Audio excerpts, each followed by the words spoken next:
आज छत्तीसगढ़ में एक ऐसा विधेयक विवादों के घेरे में आ गया है जिसे लेकर अल्पसंख्यक समुदाय और कई सामाजिक संगठन गहरी चिंता जता रहे हैं। बंद करो, बंद करो, बंद करो, काला कानून वापस लो। पालन करता है उसी तरीके से 14 मेरी अभिव्यक्ति है। मैं क्या सोच सकता हूँ, क्या सोचूंगा, इम्प्लीमेंट बात की बात है। मेरी सोचने की भी बंदिश लगा दिया गया है। एक सवाल करना चाहता हूँ, विश्व हिंदू परिषद और बजरंग दल बस्तर के अंदर वो क्या कर रहे हैं आदिवासियों के साथ? वहाँ वो धर्मांतरण कर रहे हैं। पिछले कई सालों से वहाँ धर्मांतरण हो रहा है आदिवासी। नमस्कार, मैं शालिनी और आप देख रहे हैं सबका संदेश। आइए बढ़ते हैं आज की बड़ी खबर की ओर। छत्तीसगढ़ विधानसभा द्वारा हाल ही में पारित छत्तीसगढ़ धर्म स्वतंत्रता विधेयक 2026 के खिलाफ आज राज्यपाल महोदय को ज्ञापन सौंपा गया। भारत मुक्ति मोर्चा और मसीही समाज के प्रतिनिधियों ने राज्यपाल को सौंपे गए ज्ञापन में मांग की है कि इस विधेयक को तुरंत विधानसभा को वापस भेज दिया जाए और इसकी व्यापक समीक्षा की जाए। समाज के लोगों ने कहा कि ये विधेयक संविधान के मौलिक अधिकारों का सीधा हनन है। उन्होंने आरोप लगाया कि अनुच्छेद 25 के तहत प्रत्येक नागरिक को दी गई धर्म की स्वतंत्रता, अनुच्छेद 19 के अभिव्यक्ति की स्वतंत्रता और अनुच्छेद 21 के जीवन एवं व्यक्तिगत स्वतंत्रता के अधिकार पर यह विधेयक गंभीर हमला है। ज्ञापन सौंपते हुए लोगों ने कहा कि इस कानून के प्रावधान इतने व्यापक और स्पष्ट हैं कि इसका बड़े पैमाने पर दुरुपयोग किया जा सकता है। खासकर अल्पसंख्यक समुदायों और ईसाई समाज के खिलाफ इसे हथियार बनाया जा सकता है। उन्होंने चेतावनी दी कि यदि सरकार इस विधेयक पर पुनर्विचार नहीं करती और उचित समाधान नहीं निकालती तो वे मजबूरन जनहित याचिका दायर कर छत्तीसगढ़ उच्च न्यायालय में न्यायिक हस्तक्षेप की मांग करेंगे। साथ ही इस मुद्दे को राष्ट्रीय और अंतर्राष्ट्रीय मंचों पर भी उठाने के लिए तैयार है। मसीही समाज और विरोध करने वाले संगठनों का कहना है कि ये विधेयक धर्मांतरण की आड़ में वास्तव में अल्पसंख्यकों की धार्मिक स्वतंत्रता पर रोक लगाने का प्रयास है। वे सवाल उठा रहे हैं कि प्रलोभन, अनुचित प्रभाव और धोखाधड़ी जैसी शब्दावली इतनी स्पष्ट है कि सामान्य धार्मिक प्रचार, सामाजिक सेवा कार्य, शिक्षा और स्वास्थ्य सेवाएं भी इसके दायरे में आ सकती है। समाज के प्रतिनिधियों का आरोप है कि ये कानून संवैधानिक मूल्यों के खिलाफ है और ये छत्तीसगढ़ के ईसाई समुदाय को निशाना बनाने का एक और प्रयास है। इस विधेयक को लेकर विपक्षी दल कांग्रेस ने भी विधानसभा में इसे सिलेक्ट कमेटी को भेजने की मांग की थी, लेकिन सरकार ने इसे खारिज कर दिया। अब सवाल ये है कि क्या सरकार अल्पसंख्यक समुदायों की चिंताओं को गंभीरता से लेगी या फिर इस विवादास्पद विधेयक को जबरन थोपने पर अड़ी रहेगी। धर्म स्वतंत्र विधेयक 2026 के संबंध में एक ज्ञापन दिया गया है, जिसमें उन्होंने उस विधेयक के संबंध में जो कमी लग रही है उसकी ओर आक्रोश करते हुए राज्यपाल के नाम ज्ञापन सौंपा है और आज मैंने यहाँ पर ज्ञापन लिया है और हम माननीय राज्यपाल को स्वागत करेंगे। ये जो काला कानून लेके आया गया है सरकार के द्वारा, ये टोटली बोलना चाहिए कि संविधान विरोधी है। हमारा संविधान हमको अधिकार देता है हम किसी भी धर्म और इसको माने, लेकिन यहाँ पर हम देख रहे हैं कि किसी धर्म को मानने हमारे धार्मिक आजादी पे जो है कुठाराघात किया गया है। मैं एक सवाल करना चाहता हूँ विश्व हिंदू परिषद और बजरंग दल बस्तर के अंदर वो क्या कर रहे हैं आदिवासियों के साथ? वहाँ वो धर्मांतरण कर रहे हैं। पिछले कई सालों से वहाँ धर्मांतरण हो रहा है आदिवासी। तो ये है कि भाई आप दूसरे पे आरोप लगाते हैं, आप क्या कर रहे हैं? आपके काले कारनामों को छुपाने के लिए, आपको डाइवर्ट करने के लिए, आप अंबानी और ऐसे लोगों के साथ मिलकर इस देश के संपदा को लूटने के लिए बस्तर के अंदर में भी आप लोगों ने इस टाइप किया है। आदिवासियों के बहुत दुर्दशा हो गई है वहाँ। आज हम देख रहे हैं कि किस ढंग से देश के प्राइवेट सरकारी प्रॉपर्टीज को जो बेचने का कोशिश हो रहा है, सेल बेल और तमाम जगह को बेच देने की कोशिश हुआ है।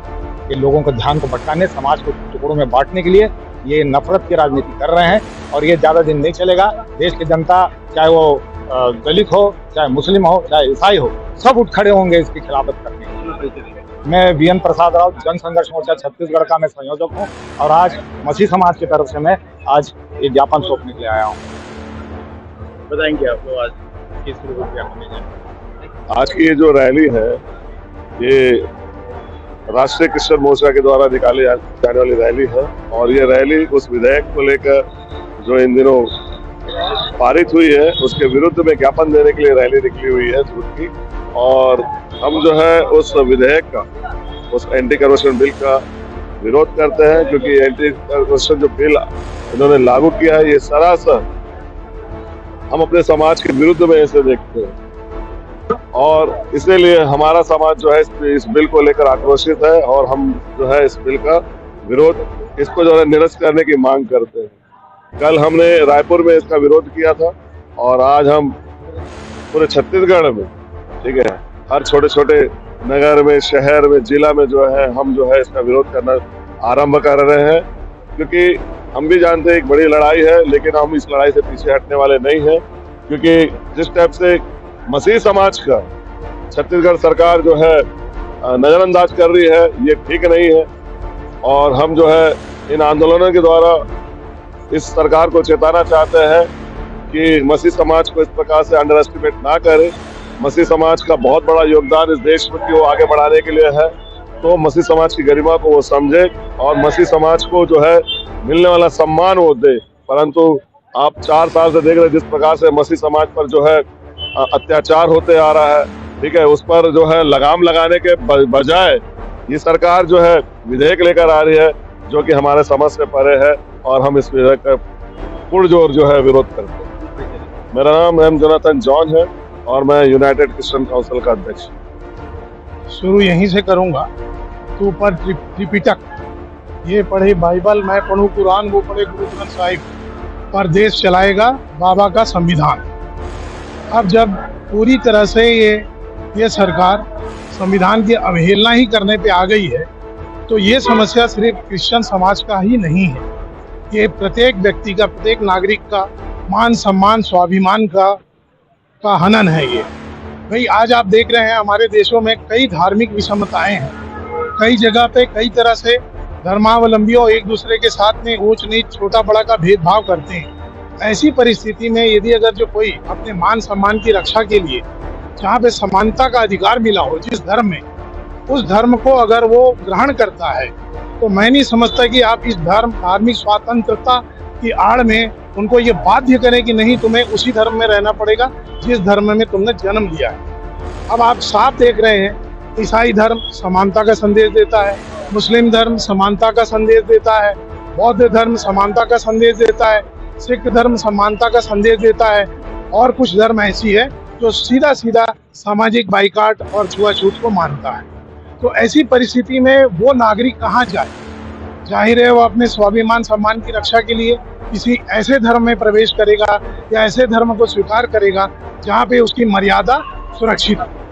तो ये जो आज विरोध है, विरोध प्रदर्शन है, ये जरूर है कि यहाँ ईसाई धर्मों की बहुलता है, आधिक्य है, किंतु मैं समझता हूँ कि सभी धर्मों के लोगों का इसे मौन समर्थन है।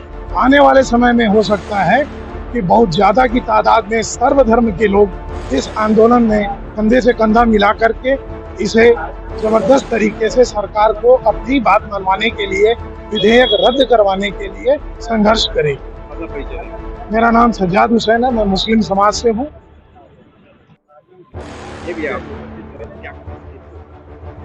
देखिए, छत्तीसगढ़ सरकार जो धर्म स्वतंत्रता विधेयक 2026 लाई है, उस विधेयक में भारतीय संविधान की मूल आत्मा को चोट किया गया है, जैसे कि आर्टिकल 25, 14, 19, 21। इसमें हमारी स्वतंत्रता की आज़ादी को जब हम कहते हैं कि धर्म, किसी भी धर्म को मानने की मुझे स्वतंत्रता है, और उस धर्म की स्वतंत्रता को उसे हनन करता है, उसी तरीके से 14 मेरी अभिव्यक्ति है, मैं क्या सोच सकता हूँ, क्या सोचूंगा, एप्लीमेंट बात की बात है, मेरी सोचने की भी बंदिश लगा दिया गया है।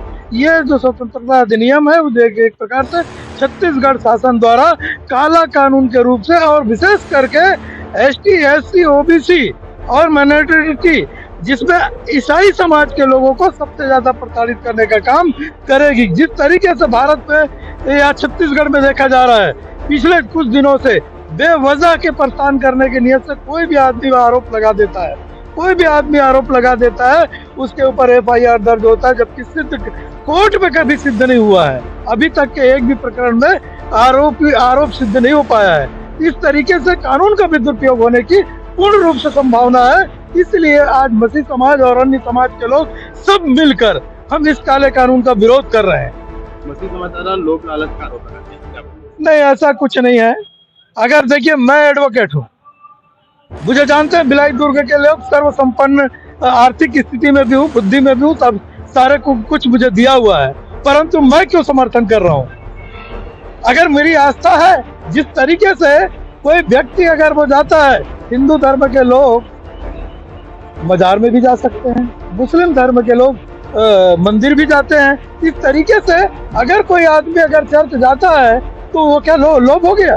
नहीं, परंतु ये लोग इस तरीके से एक ध्रुवीकरण करने की नीयत से ये लोग जाने प्रकरण दर्ज करवाते हैं, एक राजनीतिक ध्रुवीकरण के रूप में, जो सरासर गलत है। जबकि हमारा संविधान इस बात का देता है कि समता मूलक है, भारतीय प्रस्तावना को उनको पढ़ना चाहिए। इस तरीके से हम अन्य ग्रंथों को, हर एक धर्म के ग्रंथों को पढ़ते हैं, उसी तरीके से भारतीय संविधान के मूल आस्था को, मूल प्रस्तावना को एक एक व्यक्ति को पढ़ना चाहिए, तब आपको समझ में आएगा। देश चलता है संविधान से, किसी धर्म से नहीं चलता। ये मेरी बात है। कोई भी ऐसी हर एक जो आरोप है वो बिल्कुल नाजायज और गलत है।